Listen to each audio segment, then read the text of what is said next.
She fell asleep on a stranger's shoulder during a cross-country flight. And months later, that same man's daughter looked up at her and said, "Mom, look what I drew." One moment changed everything. This is not just a love story. The airport smelled of coffee, exhaustion, and hope. Sierra James stood alone at Gate 14 in Atlanta's Hartsfield-Jackson Airport, her backpack slung over one shoulder and her sketchbook tucked under her arm like armor.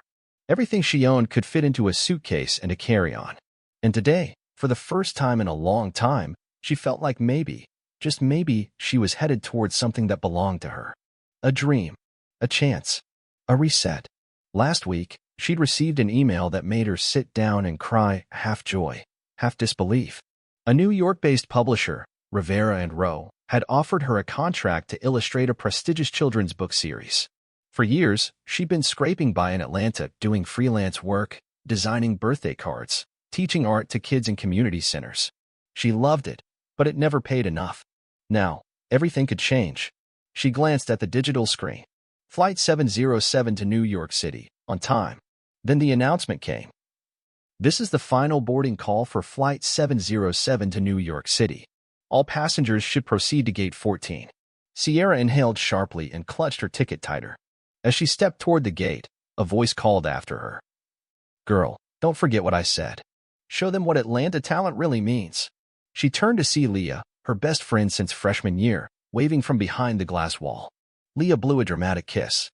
Sierra laughed. "I'll call you when I land." She handed her boarding pass to the gate agent, who scanned it and blinked. "Miss James?" Sierra froze. "Yes." The woman smiled.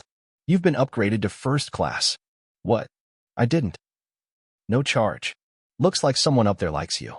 Enjoy your flight." Too stunned to argue, Sierra nodded and walked down the jet bridge, her heartbeat ticking like a drum in her ears. First class? That had to be a glitch. Or maybe a sign. Sierra tried not to fidget. The first-class seat was far more comfortable than she was used to, and the man beside her was quiet, absorbed in what appeared to be a leather-bound sketchbook. She stole a glance at him, chiseled profile, dark waves of hair, and the calm, focused intensity of someone deep in his own world.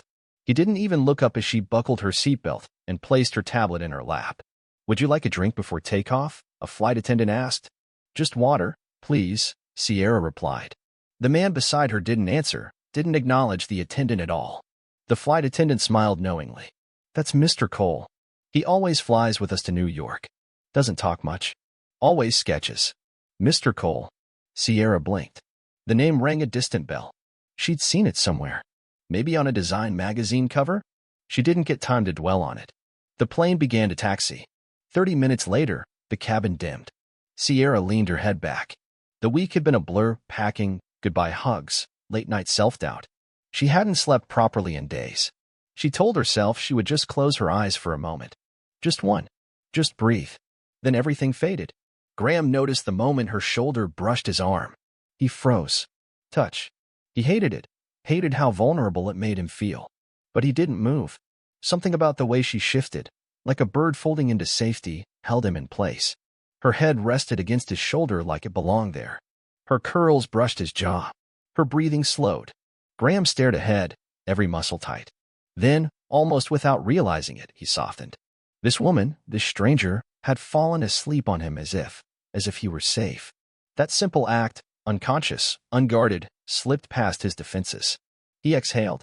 Then carefully, slowly, he tilted his head to look down. She was beautiful, not in a glamorous magazine way, but in the kind of way he used to sketch when no one was watching. Her brow was relaxed, lips slightly parted. She mumbled something in her sleep, maybe a name, maybe nothing at all. His pencil slipped into his fingers without him noticing. Page, line, form. He began to draw her. And for the first time in 3 years, Graham Cole didn't think about the crash, or the empty bed, or the ring that was never returned. He just thought about this woman breathing against him like he was real. Sierra stirred slowly, disoriented. For a moment, she didn't know where she was. All she knew was warmth, steadiness, and something solid beneath her cheek. Then she opened her eyes. Her head was resting on a shoulder, not just any shoulder, but one wrapped in a soft gray sweater. She sat up so fast her seatbelt tugged at her waist. "Oh God," she whispered. She turned. The seat beside her was empty. The man was gone. She looked around wildly. Other passengers were still asleep. A few were stretching.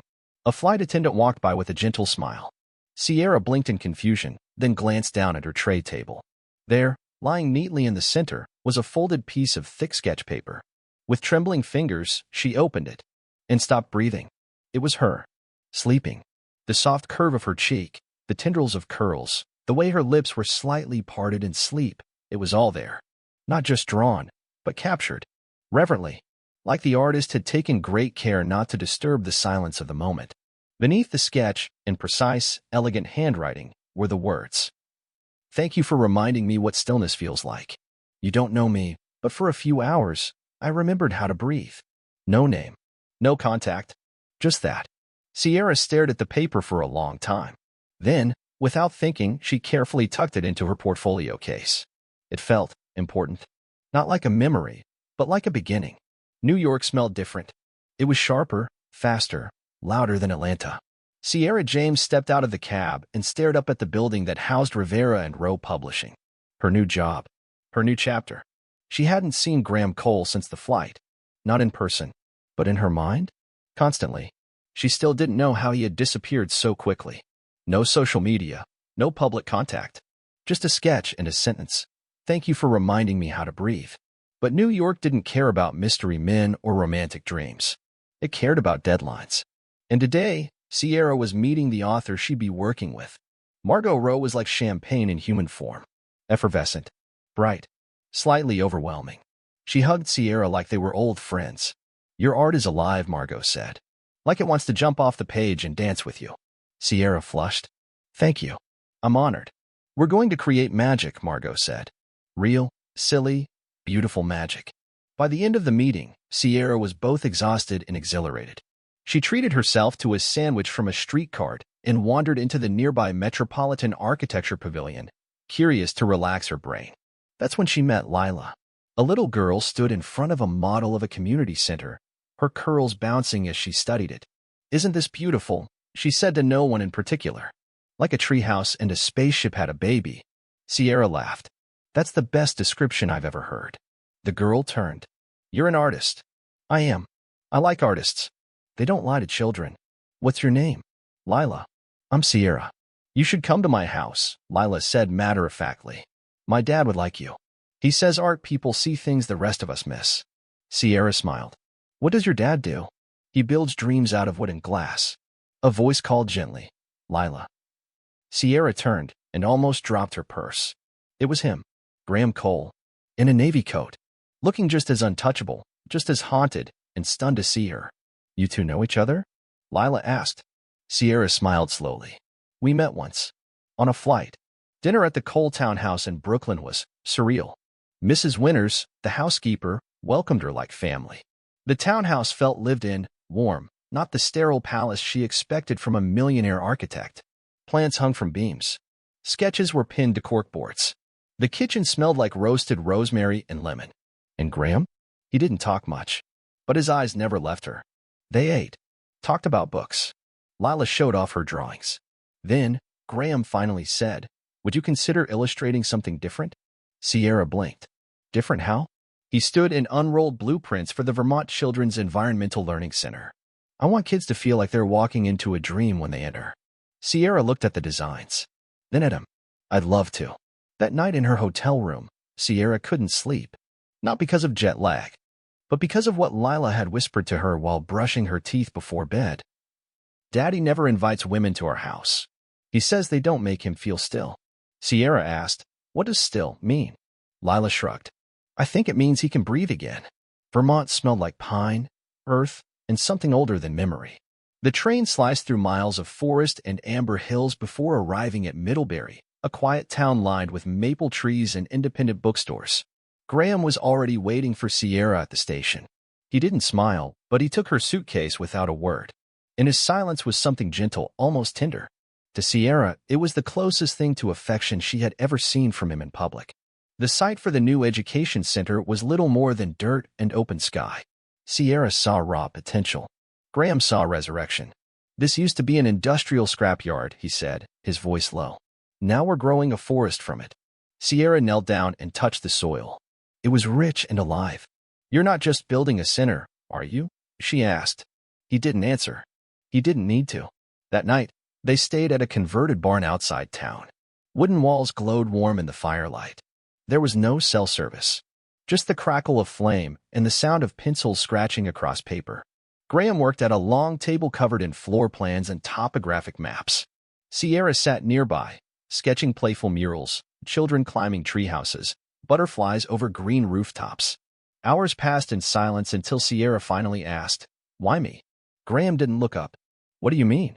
You've worked with other artists. Why bring me here?" A long pause followed. Then came his answer. "Because when you leaned on me that night, I felt human again." Sierra's pencil froze mid-stroke. "I didn't mean to." "I know," he said. "That's why it mattered." Later, he showed her a photograph. A woman stood barefoot on a rock, tossing pebbles into a lake. Her hair shimmered in sunlight. Her smile was effortless. "Caroline," Graham said simply. "We were engaged." Sierra stayed quiet. She could feel the weight in his voice. She wanted a big wedding. "I didn't." "We were arguing. In the car. It was raining." He stopped. "Everything after that is just metal, glass, and sirens." He folded the photo and tucked it away. "I started designing this place the month after. I needed to prove I could still build beauty out of ruin." Sierra moved a little closer. "You have," she whispered. He didn't touch her. But later that night, when she got up to stoke the fire, she saw him asleep on the couch, sketchbook open across his chest. On the page was her face again this time, laughing, her eyes crinkled in joy.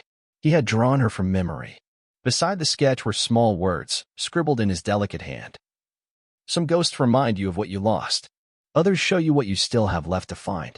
The night after Sierra saw the sketchbook, the one with her laughing face beside the quote about ghosts, she didn't sleep well. Not from discomfort, but from questions. The fire in the barn had died down to embers, but something in Graham had started burning again. It was as if her presence had unlocked a room in him that had long been shut. And now, behind that door, something was stirring. The next morning, over weak coffee and leftover croissants, Sierra asked softly, "Who is Lila?" Graham froze. He didn't pretend to misunderstand. He didn't ask how she knew. He only looked out the window, then down at his hands, as if they still carried the weight of something. "She's not mine," he said. "Not by blood." Sierra nodded. She didn't interrupt. "She was Caroline's niece. Her brother and sister-in-law died in a house fire. Lila was just 6. Caroline took her in. And when Caroline died, his voice caught. There was no one else." He stared at the wood grain in the table. "I didn't know what I was doing. I didn't know how to be anything but a blueprint and a desk lamp. I wasn't kind. I wasn't soft. And she was grieving too. She needed Caroline. She got me." Sierra reached across the table and laid a hand over his. He flinched. Then, slowly, relaxed. "She didn't speak for almost a year," Graham continued. "She would sit under the piano and draw, always in black crayon, always trees without leaves." Sierra pictured the little girl she'd met at the New York Gallery. Lila, with her steady gaze and quiet curiosity. She had said so little, yet looked at Sierra as if she already knew her. "She talks now," Sierra said softly. Graham smiled, barely. "She sings, actually. But only when she's painting." He stood and walked to the back of the barn. From a dusty trunk, he pulled out a portfolio. Inside were children's drawings, dark at first, chaotic. Then, slowly, color crept in. A red balloon. A yellow sun. A small girl holding the hand of a faceless man. "She's the reason I started the center," Graham said. "I thought I was doing it for Caroline. But it's Lila who taught me what healing actually looks like." Sierra turned the pages gently, as if the paper might break under the weight of its own memories. "Why didn't you ever tell anyone?" He exhaled. "Because it made me feel like a fraud. I wasn't the noble architect rebuilding a world. I was just a man patching holes in a girl's heart with wood and stone." "That's exactly what architecture is," Sierra whispered. They stood in silence. Then Sierra asked the question she had been holding back. "Have you ever let anyone into your home since?" "Caroline." He shook his head. "No." "Not even Lila?" "She has her own space in the guest house. I never locked the main house. But she never went in." "Why?" "Because it still smells like her," he said. "And sometimes I still wait for the sound of keys in the door." Sierra didn't reply. She only walked to him and gently placed the portfolio back in his hands. That night, Lila called. Graham stepped outside to take the call, but Sierra could hear his voice through the window softer than before. with laughter woven between sentences. When he returned, his eyes were wet but bright. She asked if you could come to her school's open house next week, he said. She wants to introduce you as someone important. Sierra blinked. Me? He nodded. Apparently, you're the woman in the story I told her, the one who fell asleep on a plane and changed everything. Sierra laughed, then cried. The next morning, Graham did something he hadn't done in years. He opened the door to his house and let Sierra in. Graham hadn't used the dining room in 3 years. The long oak table still bore the faint rings of red wine and candle wax from a birthday dinner that never finished. Above it, a dusty chandelier hung motionless, as if the air itself had forgotten how to move. But tonight, the room breathed again. Sierra stood in the doorway, unsure whether to enter. She wore a soft navy dress, one she hadn't planned to bring but had thrown in her suitcase last minute, just in case. Graham, already in the room, lit the last of the candles. Their glow softened the edges of his face. You came, he said simply. I said I would. They sat. For a while, they didn't speak. The clink of utensils on ceramic filled the silence. Graham had cooked vegetable tagine, warm bread, citrus salad. Not fancy, but careful. The kind of meal built with hands, not ego. Halfway through dinner, Sierra glanced toward the empty chair beside her. A child's drawing was tucked under the plate. Crayon lines formed a crooked heart. Inside, the words, for her. She looked up. Graham's eyes were already on her. She drew it this morning, he said. Said the house needed a new memory. Sierra traced the lines with her fingertip. It's beautiful. She's getting better with color. Brighter, lately. The room settled into quiet again. Then Graham broke it. My mother called today. Sierra raised an eyebrow. I haven't seen her since the funeral. Not really. She's been distant. He twisted the edge of his napkin. She's in New York. She wants to see Lila. Sierra watched his face. And you? He hesitated. I think.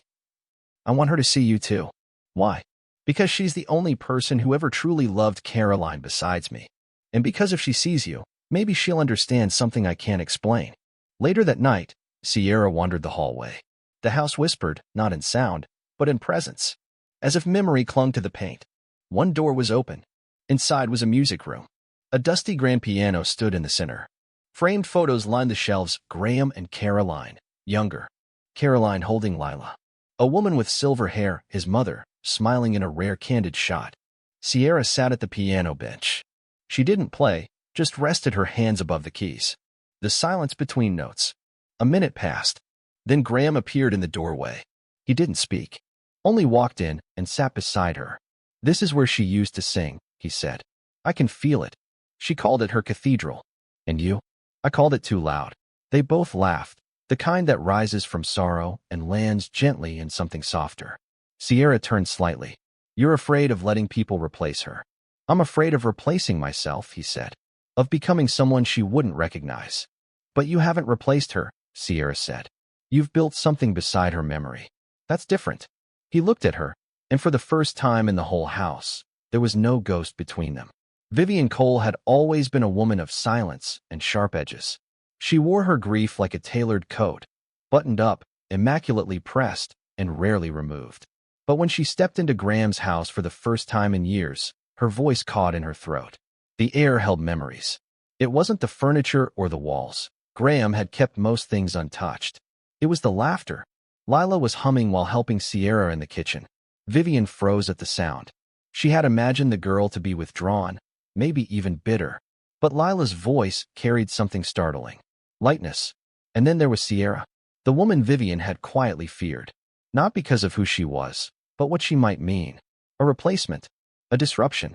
A wound reopened. But the woman in the kitchen wasn't trying to erase Caroline. She was holding Lila's hand with a patience that felt earned, not performed. She laughed at the girl's jokes. She stirred the soup with her free hand. She asked Lila's opinion on herbs. Vivian stood in the doorway, unseen. She saw how Lila looked at Sierra.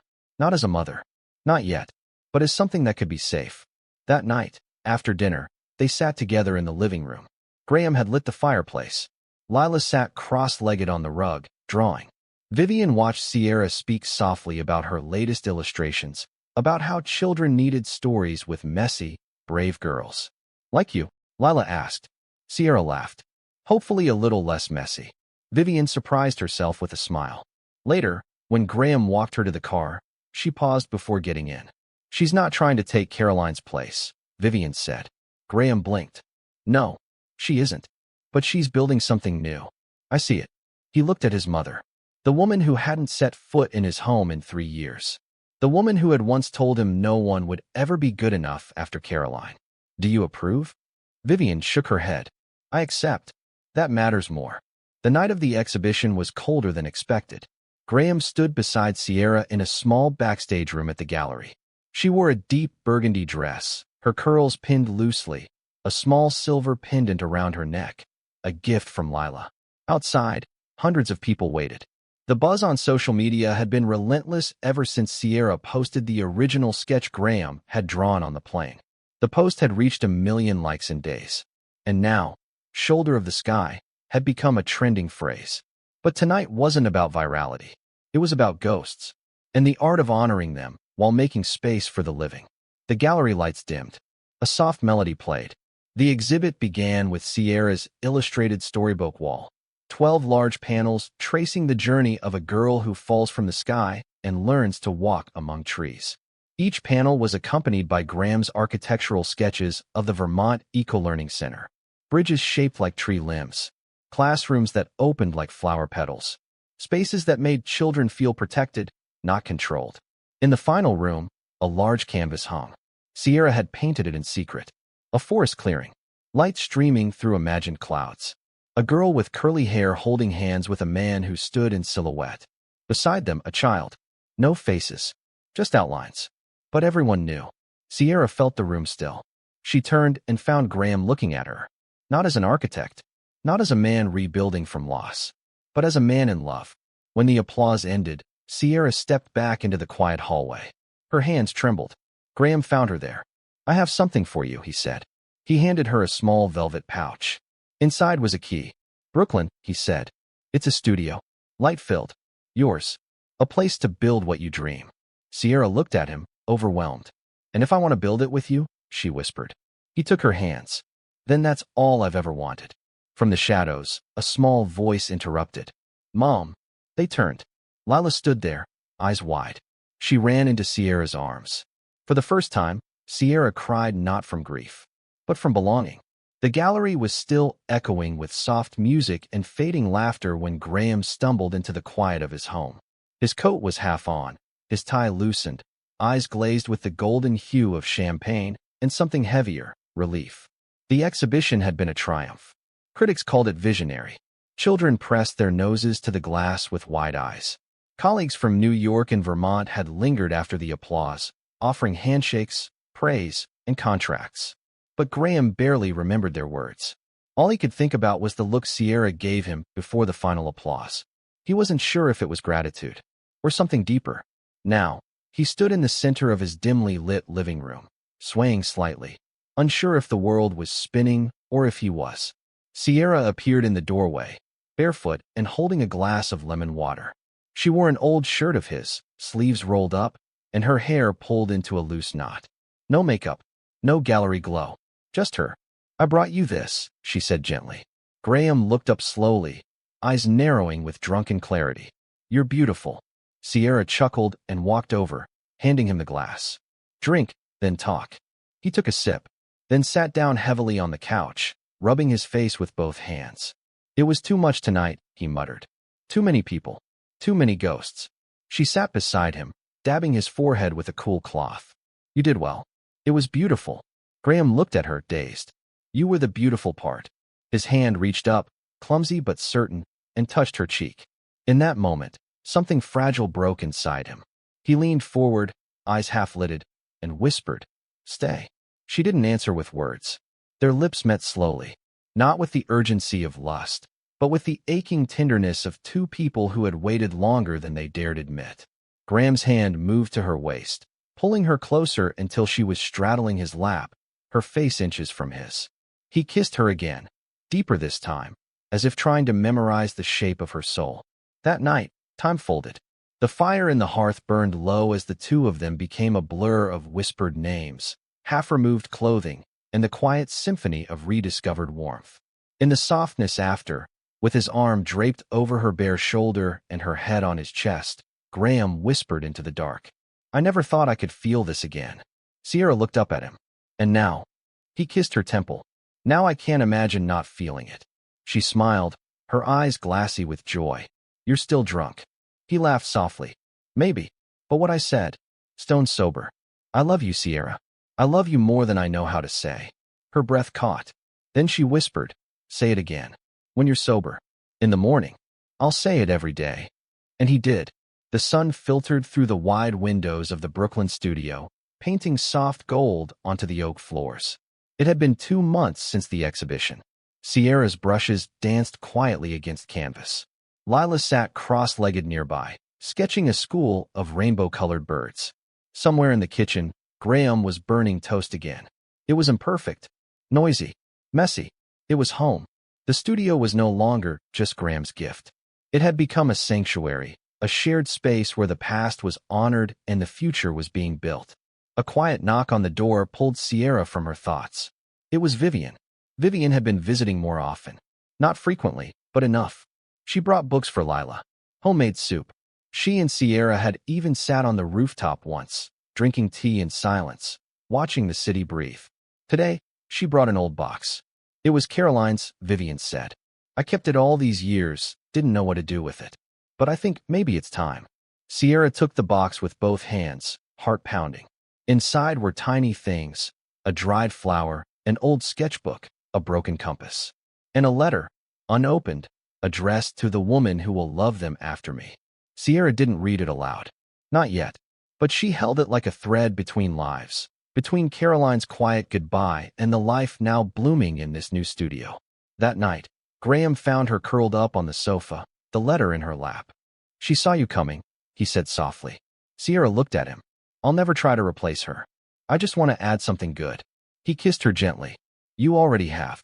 The next morning, Lila raced in from the balcony with messy hair and a notebook full of doodles. Mom, look what I drew, she shouted. Time froze. Sierra turned slowly. Lila blinked, realizing what she'd said. Her lips parted, hesitating. Sierra crossed the room, knelt down, and held her gently. You don't have to call me that unless it feels right. Lila looked up. It just slipped. But it didn't feel wrong. Graham stood in the doorway, hand over his heart. Sierra kissed Lila's forehead. Then we'll let it slip. As many times as it wants. And outside, the sky was wide. A soft breeze drifted through the window, carrying the scent of something new. Love. Not in grand declarations, but in the everyday. A shoulder to lean on. A sky to rise into.